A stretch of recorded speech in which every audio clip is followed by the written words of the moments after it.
जहां बच्चे भूखे रहें, जहां बहन बेटियों पे अत्याचार हो, जहां युवा बेरोजगार हो, जहां जनता फ्री राशन के नाम पे गुलाम बना दी जाए, ऐसी सरकार आतंकवादियों की सरकार होती है। ऐसी सरकार तालिबान अफगानिस्तान में चलाता है। इन चोरों से पूछना पिछले 10 साल में तुमने हमारे समाज के लिए क्या किया। साथियों, जैसा कि आप सब जानते हैं, लोकसभा आम चुनाव चल रहे हैं और इस बीच इन लोकसभा आम चुनावों में दुश्मन साम दाम दंड भेद का इस्तेमाल कर कर हमारे सभी कार्यकर्ता, हमारे लोगों को भटकाने का, भ्रमित करने का पूरी कोशिश करेगा। परंतु साथियों, दुश्मन आज उतना मजबूत नहीं जितना पहले था, तो वो आपके सामने आकर सामने से वार नहीं करेगा। आप लोगों के बीच में रहकर एक बहरूपिये का रूप की तौर में आप लोगों के बीच में रहकर आपको गुमराह करने की कोशिश करेगा। परंतु साथियों, अब समय आ गया है कि ऐसे बहरूपिये जो बहुजन समाज पार्टी के नाम पर नीला पटका पहनकर, जय भीम के नारे लगाकर, मान्यवर साहब को, बाबा साहब को अपना महान नेता मानकर, जय भीम के नारे लगाकर आप लोगों को कहते हैं कि भाई बहुजन समाज पार्टी अब पुराने जमाने की पार्टी है, तो ऐसे लोगों को अब मुंह तोड़ जवाब देने का समय आ गया है। साथियों, बहरूपियों को मुंह तोड़ जवाब देने का समय आ गया है। अब बर्दाश्त नहीं करेंगे कोई हमारी बहुजन समाज पार्टी का वोट काटकर इधर उधर विपक्षी पार्टियों को समर्थन देने की बात करे। अब समय आ गया है ऐसे लोगों को समाज में बीच में लाकर जूता मारकर उनको उनकी औकात दिखाने का। साथियों, जो भी आपको बहुजन समाज पार्टी से भटकाने की कोशिश करे, बाबा साहब के नाम पर, मान्यवर साहब के नाम पर, बहन जी के नाम पर अगर बोले कि नहीं बहुजन समाज पार्टी अब हमारी पार्टी नहीं, हमें विपक्षी पार्टियों को वोट देना होगा, तो साथियों ऐसे लोगों को अब बख्शना नहीं। बहुत लंबे समय तक इन चमचों को हमने बर्दाश्त किया है, बहुत लंबे समय तक इन चमचों को हमने अपने बीच में रहने दिया है, पर अब बहुजन समाज एकजुट होकर इनको समाज से खदेड़ने का काम करेगा। आप लोग इनको खदेड़ कर खत्म करने का काम करेंगे।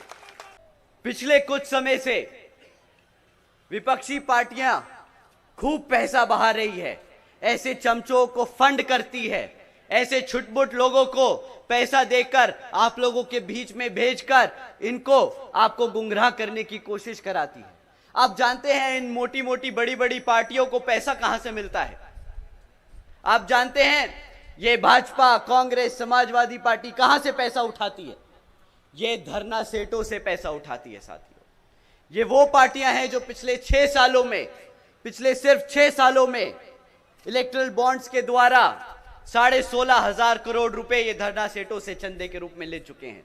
साथियों, अब ये कहते तो है चंदा है, बट सुप्रीम कोर्ट जल्द ही आप लोगों के सामने वो तत्व रखेगा, आप लोग समझ जाएंगे ये धरना सेठों से फिरौती ली है इन लोगों ने और हमारे समाज का इस्तेमाल किया है। परंतु साथियों, इस इलेक्टोरल बॉन्ड के स्कैम के बाद एक पार्टी थी, पूरे देश में सिर्फ एक राष्ट्रीय पार्टी है जिसने किसी भी धरना सेठ से पैसा नहीं लिया, जो अपने कार्यकर्ता के तन, मन और धन की मेहनत से यहां पे मूवमेंट चला रही है। आप जानते हैं वो कौन सी पार्टी है? हमारी माएं बैठी हैं। मां सुन लो, तुम्हारी बहुजन समाज पार्टी, तुम्हारी बहन जी तुम्हारे पैसों से ये मूवमेंट चला रही है, तुम्हारे पैसों से ये मूवमेंट चला रही है। कोई धरना सेठ की औकात नहीं कि इस पार्टी की तरफ उंगली उठाकर भी देखे, हमारे समाज की तरफ उंगली उठा के भी देखे, क्योंकि वो जानता है कि ये इस समाज की पार्टी है। साथियों, बीएसपी केवल यहां ही नहीं, उत्तर प्रदेश में ही नहीं, बल्कि पूरे देश में अपने बड़े बड़े धरना सेठों और पंजीपुतियों से, बड़ी बड़ी पूंजीपतियों से और धरना सेठों से पैसा नहीं लेती। बहुजन समाज पार्टी यहां अपने कार्यकर्ता, अपने समर्थकों के तन, मन और धन से यहां पर उनके बलबूते पे ये मूवमेंट चलाती है। और पिछले कई सालों से, जब से बहुजन समाज पार्टी अस्तित्व में आई है, जब से स्थापित हुई है, तब से वो आपके तन मन और धन की ओर पे धन की वजह से यहाँ पे इलेक्शन लड़ती आई है, और आने वाले भविष्य में भी आप ही की मेहनत से, आप ही के पैसे से पूरे देश भर में बहुजन समाज पार्टी इलेक्शन लड़ती जाएगी। जैसा कि आप जानते हैं कि बहन जी ने कभी भी, बहुजन समाज पार्टी ने कभी भी कोई मैनिफेस्टो जारी नहीं किया, क्योंकि बहन जी मानती हैं कि जब जब यहाँ के लोगों ने, यहाँ की आवाम ने हमें सत्ता में बिठाने का काम किया, हमने बहुत काम किया है अपने समाज के लिए। तो जब भी हम वोट मांगने जाएं, हम अपने कामों के साथ वोट मांगने जाएं। हम आने वाले 5 साल 10 साल के वादों के साथ नहीं जाएंगे। हमने जो पिछले 10-15 सालों में काम किया, हम वो लेके जाएंगे।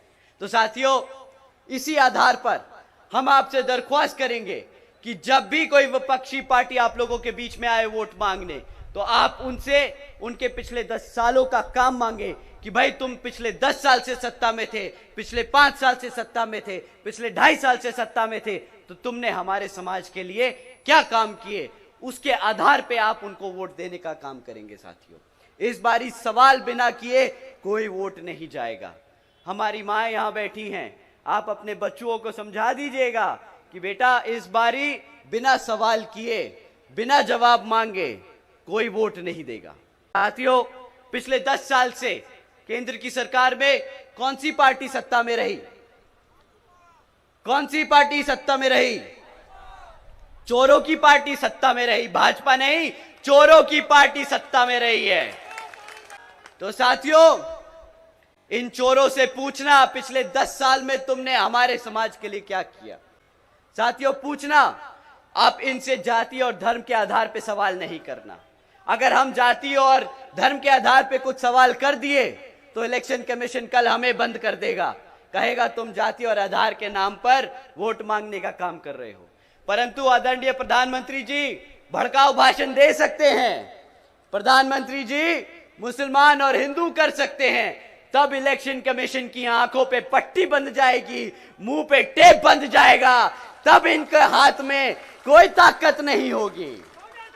पर जब साथियों, पर जब आपका बहुजन समाज सवाल उठाता है, तब इनको सारे कानून याद आ जाते हैं।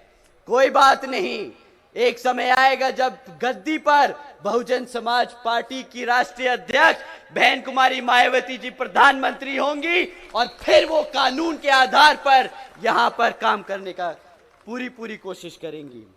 साथियों, सो इन चोरों से पिछले 10 साल में रिकॉर्ड मांगिएगा, जाति और धर्म के आधार पर नहीं, पर शिक्षा, सुरक्षा और रोजगार के आधार पर, कि इन क्षेत्रों में, इन 3 क्षेत्रों में इनकी सत्ता में रहने के बाद क्या काम हुए आपके समाज के लिए। साथियों, शिक्षा से शुरू करते हैं। सबसे महत्वपूर्ण होती है हमारे बच्चों की शिक्षा। वो कहते हैं ना, बाबा साहब कहते थे कि शिक्षा वो शेरनी का दूध है, जो पिएगा वो, अरे दहाड़ो तो मेरे भाई, शेरनी। साथियों, बाबा साहब क्या कहते थे? शिक्षा वो शेरनी का दूध है, जो पिएगा वो। साथियों, ये लोग वो हैं जो हमारे बच्चों को, हमारे बच्चों की शिक्षा छीनने का काम कर रहे हैं। पिछले 10 सालों में इन्होंने सरकारी स्कूलों की इतनी हालत खराब कर दी है, बदतर कर दी है, कि आज अगर सरकारी स्कूल के बच्चे को आप गुणा भाग करने को कहो तो 8वीं कक्षा के बच्चे गुणा भाग नहीं कर पाते। और ये मैं नहीं कह रहा, ये इनकी सरकारी सर्वे बोल रहे हैं।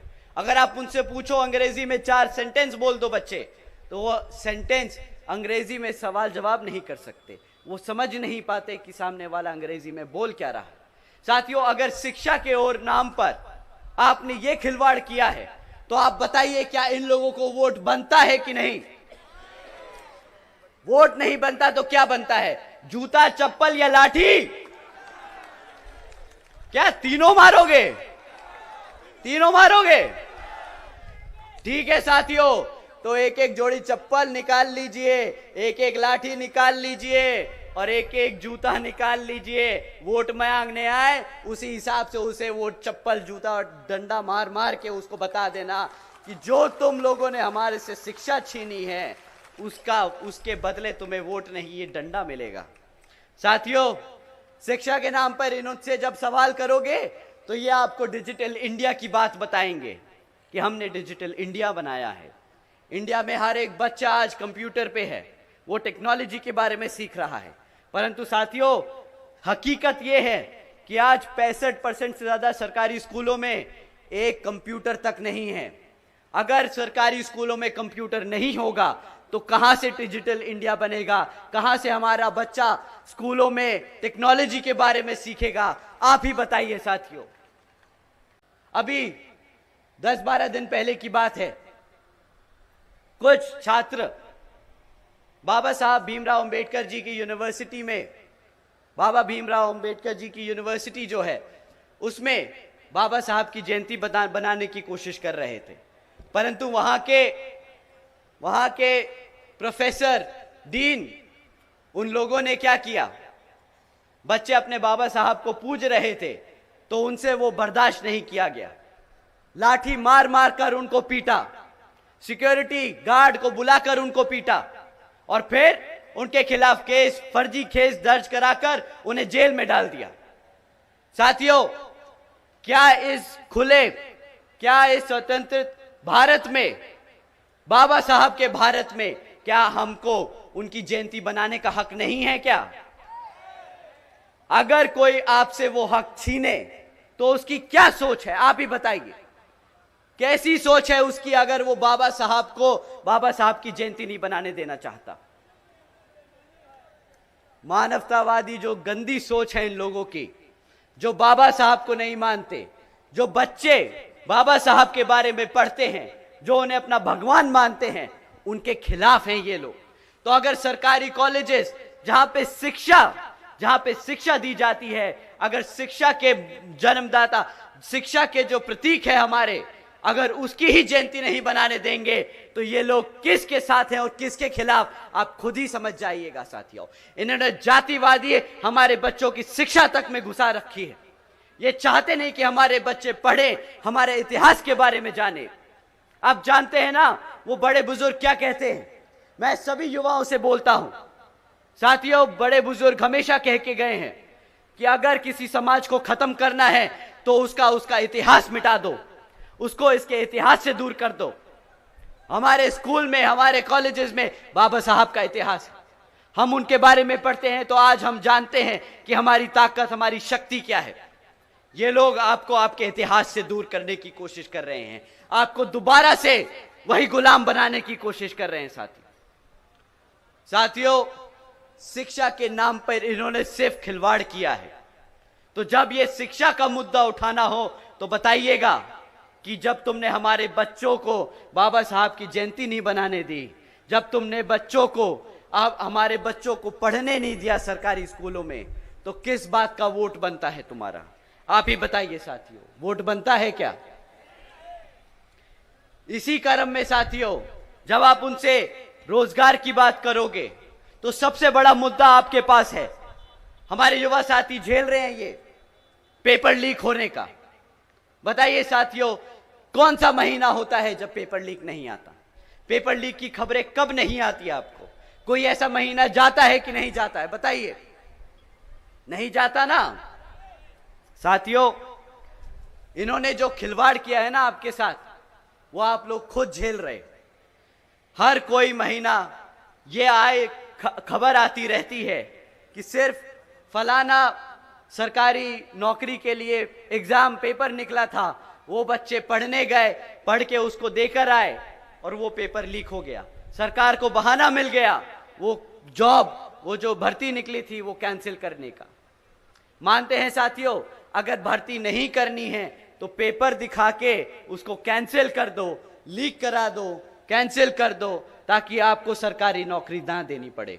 मानते हैं सभी युवा साथी यहां पे? बताइए, जितने भी युवा हैं अपना हाथ उठा के बताइए कि आप मानते कि नहीं। साथियों, इनकी पिछले 10 साल सरकार रही, ना हमारे बच्चों को पढ़ने दिया, और जो बच्चे पढ़ लिख कर पेपर दे के आते हैं सरकारी भर्ती के लिए, वो भी लीक करा दिया, क्योंकि ये लोग रोजगार नहीं देना चाहते। ये चाहते नहीं कि किसी तरह आप रोजगार में आ जाएं, क्योंकि अगर आपको रोजगार मिल जाएगा तो बाबा साहब ने जो आपके लिए आपके लिए आरक्षण तय किया है वो भी आपको मिल जाएगा। तो जब आपको नौकरी नहीं देनी पड़ेगी तो आपको आरक्षण नहीं देना पड़ेगा। ये साथियों सोची समझी साजिश है इन लोगों की कि आपको आपकी पढ़ाई से, आपके इतिहास से, आपके आरक्षण से आपको दूर करना चाहते हैं। अब बताओ, अगर कोई सरकार, कोई पार्टी आपको आपके हकों से दूर रखे, आपको आपके इतिहास से दूर रखे, तो वो पार्टी को क्या कहेंगे आप? क्या कहेंगे आप ही बताइए। चोर, चोर कहेंगे आप ऐसी पार्टी को। साथियों, भारत की जनता ने इन्हें वोट डाला है, कोई विश्वास करके ही वोट डाला होगा। तो जो विश्वासघात करे उसे क्या कहते हैं? गद्दार कहते हैं, गद्दार। ये पार्टी गद्दार है, ये आपकी गुनहगार है। साथियों, इनका समय पूरा हो गया है।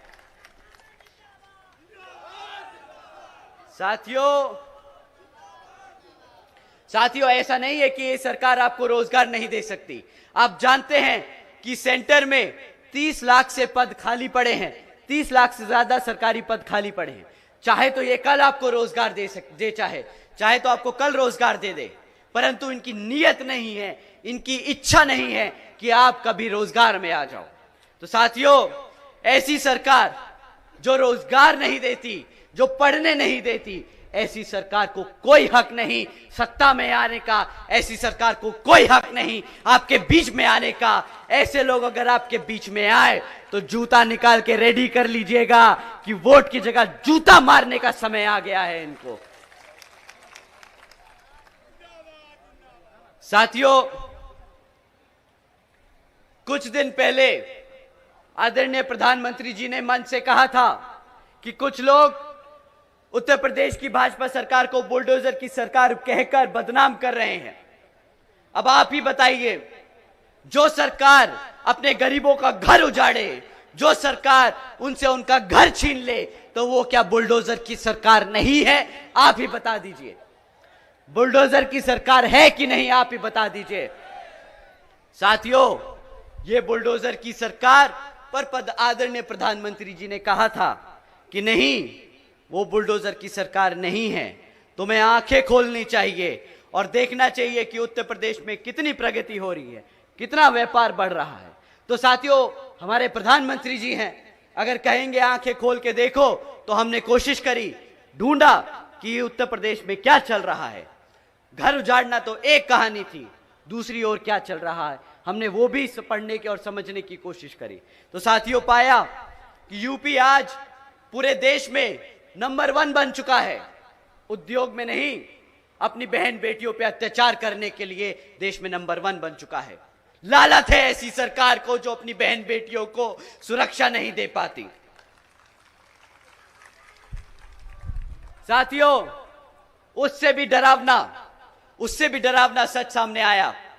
यूपी में 40% बच्चे कुपोषण के शिकार हैं और यह देश में नंबर सबसे ज्यादा है। देश में सबसे ज्यादा कुपोषण के शिकार के केसेस बच्चों के यहां उत्तर प्रदेश में आते हैं। ऐसी सरकार जो अपने बच्चों को भूखा रख ले, वो बर्दाश्त कर ले, क्या ऐसी सरकार को सत्ता में रहने का हक है? नहीं है ना, बिल्कुल। परंतु साथियों, हमारे आदरणीय प्रधानमंत्री जी ने कहा कि आंखें खोल बेटा, आंखें खोल और देख यूपी में क्या प्रगति हो रही है। तो हमने फिर देखा कि भाई कुछ रह गया हो, तो पता चला नेशनल क्राइम ब्यूरो का डेटा कहता है कि उत्तर प्रदेश में 16,500 से ज्यादा किडनैपिंग के केस दर्ज किए गए।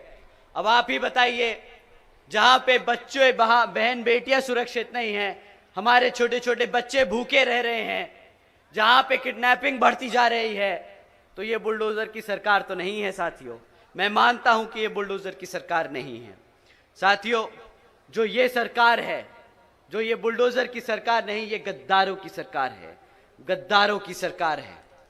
साथियों, जो सरकार अपने युवाओं को, जो अपने बच्चों को भूखा रखे, जो सरकार अपनी बहन बेटियों को, जो बहन बेटियों पे अत्याचार होने दे, जो अपने युवा साथियों को, युवाओं बच्चों को बेरोजगार रखे, जो अपने बड़े बुजुर्गों को फ्री राशन के नाम पर यहाँ की जनता को गुलाम बनाकर रखे, ऐसी सरकार को आप जानते हैं क्या कहना चाहिए? ऐसा शासनकाल पता है कहां होता है? जहां बच्चे भूखे रहें, जहां बहन बेटियों पे अत्याचार हो, जहां युवा बेरोजगार हो, जहां जनता फ्री राशन के नाम पे गुलाम बना दी जाए। ऐसी सरकार आतंकवादियों की सरकार होती है। ऐसी सरकार तालिबान अफगानिस्तान में चलाता है। साथियों, इन सरकारों ने, भाजपा की सरकार बुलडोजर की सरकार नहीं, यह आतंकवादियों की सरकार है। अपनी आवाम को गुलाम बनाकर रखा है। ऐसी सरकार का समय आ गया है अब खत्म होने का। और यहां पर बहुजन समाज पार्टी की सरकार बनाकर, बहन जी को प्रधानमंत्री बनाकर यहां पे उत्तर प्रदेश में बहुजन समाज पार्टी का राज कायम करने का। रोजगार पर एक और टिप्पणी करी थी आदरणीय प्रधानमंत्री जी ने। उन्होंने कहा था कि भाई सरकारी नौकरियां नहीं है तो क्या हुआ, सरकारी नौकरियां नहीं है तो क्या हुआ, भाई पकोड़े तो तल रहा है ना, वो भी तो रोजगार है। अब आप ही बताइए, इतनी पढ़ाई लिखाई कराकर अपने बच्चे को आप पकोड़ा तलवाएंगे क्या? बहुजन समाज पढ़ा लिखा समाज है, वो पकोड़े तलने के लिए नहीं पैदा हुआ है। वो यहां अपने भारत की संविधान के आधार पर चलकर अपने भारत को आगे बढ़ाने का काम करेगा। बहुजन समाज पहला समाज ऐसा होगा जो देश को आगे तरक्की की ओर लेके जाएगा। साथियों, अगर आपने गलती से भी इनको सत्ता में आने दिया तो अगले 5 साल बाद ये बोलेंगे कि भाई हमने सबके हाथ में कटोरा थमाने का काम किया है, अब सब कटोरा लेके भीख मांग रहे हैं, तो क्या वो भी रोजगार है? वो भी रोजगार है। आप ही बताइए साथियों।